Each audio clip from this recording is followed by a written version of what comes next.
Hukum itu tidak bisa menyentuh Jokowi sama sekali ya. Hukum di Indonesia itu mengistimewakan Jokowi.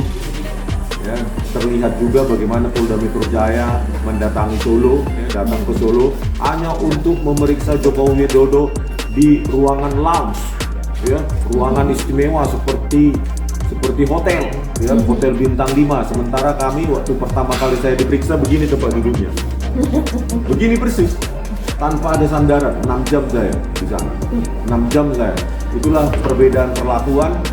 Padahal kita juga sesama warga negara yang membayar pajak juga, berkontribusi pada negara ini. Tahun 99 tentang Komnas HAM, ada juga di Undang-Undang 14 tahun 2008 tentang keterbukaan informasi publik.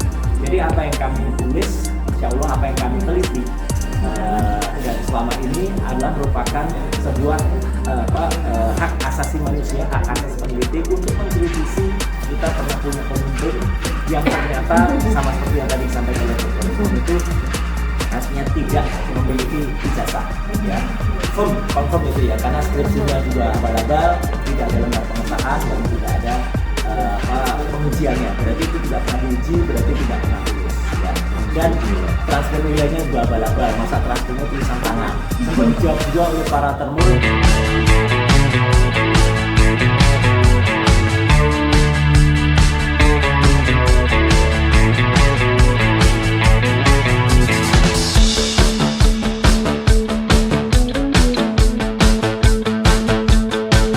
Kegiatan bolak-balik pembimbingan skripsi itu kan bohong ya.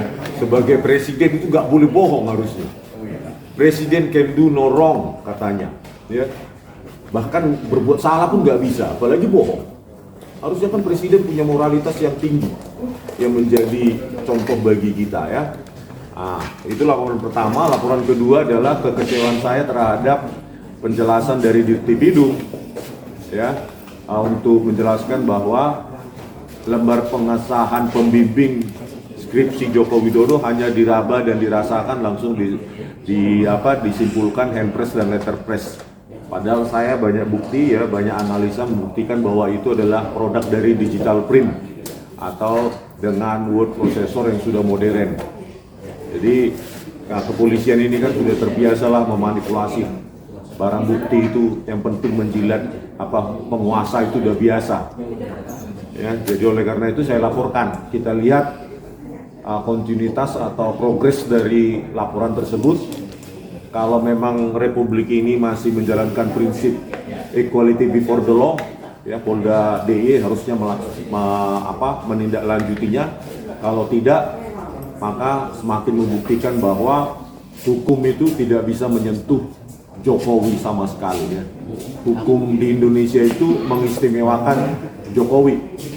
Ya, terlihat juga bagaimana Polda Metro Jaya mendatangi Solo, ya, datang ke Solo hanya untuk memeriksa Joko Widodo di ruangan lounge, ya, ruangan istimewa seperti hotel, ya, hotel bintang 5. Sementara kami waktu pertama kali saya diperiksa begini tempat duduknya, begini persis, tanpa ada sandaran. 6 jam saya di sana, 6 jam saya. Itulah perbedaan perlakuan. Padahal kita juga sesama warga negara yang membayar pajak juga, berkontribusi pada negara ini. Tapi itulah perlakuan kepolisian. Oleh karena itu kami mendesak juga Pak Prabowo Subianto, karena ini bukti sudah sangat telak, ya, yang membuktikan bahwa Joko Widodo tidak pernah lulus dari program sarjana kehutanan UGM. Lakukanlah Pak rekonsiliasi. Kami juga tidak ingin Joko Widodo terlalu malu ya di mata masyarakat Indonesia maupun masyarakat dunia.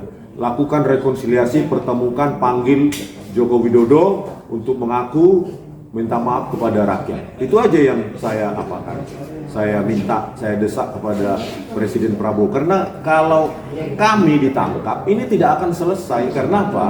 Karena pengetahuan atau bukti-bukti itu sudah tersebar kemana-mana, bahkan bukan hanya Indonesia, sudah ke dunia. Jadi nggak mungkin ya bukti itu bisa dibantah hanya dengan menangkap kami, gitu. Justru menjatuhkan kredibilitas kepolisian yang sudah sangat rendah, ya, terburuk, terkorup se-Asia Tenggara versi Indeks Mundi. Jangan lebih dibuat jatuh lagi ya. Oleh karena itu Pak Prabowo Subianto lah yang harus bisa menginisiasi rekonsiliasi itu supaya Pak Jokowi tidak terlalu malu. Ya, begitu ya. Ada tambahan? Oke. Kayaknya gatel banget. Santai aja. Jadi apa yang sudah disampaikan oleh sahabat-sahabat saya tadi, ya, tadi bisa kita lihat bersama. Kalau urutan dari kanan ke kiri, cara huruf Arab membaca kebalik ya, TRR. Tapi kalau dari kiri ke kanan nih RRT. Republik Rakyat Tifa. Ya, itu jadi ya Rakyat Tifa. Nah, hari ini kami bertiga dan disertai oleh sahabat-sahabat semuanya, ada Pak Agus juga perwakilan dari FBI ke sini itu untuk menegaskan kembali bahwa Indonesia alhamdulillah ketika sudah muncul Kepres nomor 50 tahun 93 ya, kemudian kita membentuk Undang-Undang nomor 39 tahun 99 tentang pembentukan Komnas HAM, Komisi Nasional Hak Asasi Manusia. Ini sesuai dengan standar dunia ACCPR, yang artinya apa? Kita menghargai dan menghormati hak asasi manusia. Apa yang kami lakukan itu adalah bagian dari hak asasi manusia, dari Universal Declaration of Human Rights ya, dan juga akui juga di dalam Undang-Undang Dasar 1945, terutama di pasal 28 ayat E dan 28 ayat F. Lebih khusus lagi adalah ada juga selain di Undang-Undang 39 tahun 99 tentang Komnas HAM, ada juga di Undang-Undang nomor 14 tahun 2008 tentang keterbukaan informasi publik. Jadi apa yang kami tulis, insya Allah apa yang kami teliti dan selama ini adalah merupakan sebuah hak asasi manusia, hak asasi peneliti untuk mengkritisi kita pernah punya pemimpin yang ternyata sama seperti yang tadi disampaikan oleh Dr. Resmond itu artinya tidak memiliki ijazah, ya, confirm itu ya, karena skripsinya juga abal-abal, tidak ada lembar pengesahan dan tidak ada pengujiannya, berarti itu tidak pernah diuji, berarti tidak pernah lulus ya. Dan transkrip nilainya juga abal-abal, masa transkripnya tulisan tangan. Sempat dijawab juga oleh para termul, itu kan draft untuk nanti yudisium. Nah nggak bisa lah draft yudisium, terus satunya lagi apa? Katanya itu draft dari draft. Masa Pak Mabes Polri menampilkan draft-draft kayak gitu kan nggak mungkin tuh. Itu jawaban kami sekaligus terhadap para termul ya. Dan yang kedua adalah sekali lagi kami sampaikan insya Allah ya, beberapa hari lagi sebagai kado peringatan 80 tahun Indonesia Merdeka, kami bertiga ini sudah fix ya. Jadi alhamdulillah sudah hampir selesai ya, sudah mungkin 80-90% selesai. Kami akan menulis soal Jokowi's White Paper, buku putih tentang Jokowi. Dan insya Allah tanggal 17 itu kita akan soft launching dulu. Soft launching itu kita tunjukin ini loh bentuk bukunya kayak apa. Karena pertimbangan teman-teman dari ahli media dan komunikasi, kemungkinan kita grand launchingnya adalah setelah upacara peringatan 17 Agustus. Ya, karena kita akan supaya itu dikenang oleh seluruh Indonesia. Satu kata sebenarnya adalah soal kejujuran. Kenapa saya bilang kejujuran? Dan banyak sekali pertanyaan, kenapa kok kami itu meneliti hanya Jokowi, kenapa tidak yang lain? Loh, yang lain itu jelas ya. Bung Karno ya, itu jelas kuliahnya di Technische Hogeschool Bandung. Ya, itu adalah ITB sekarang.